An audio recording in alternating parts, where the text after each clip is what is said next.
Que savons-nous de la prière? Si peu de choses. Elle est un mystère dont le lieu doit être caché quelque part, profondément enfui, près des sources de notre cœur et des autres mystères de la vie humaine. La naissance d'un être nouveau, l'amour qui éclot et fleurit, l'épreuve qui culmine dans la mort, l'au-delà de la mort, que savons-nous? Tout cela suscite en l'homme des sentiments mêlés, des alternances de désir et de crainte, d'élan et de respect. Tant que ces valeurs ne sont pas intégrées, assimilées, consubstantielles, l'homme reste divisé. Il est à la fois attiré et rebuté. Que dire aujourd'hui surtout de la prière?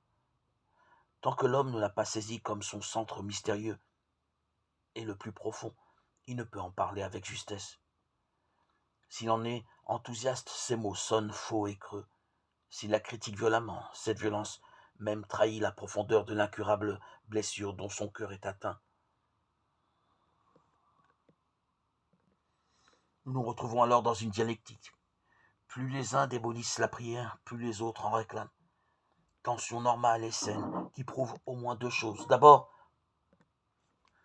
que nous ne savons pas encore prier.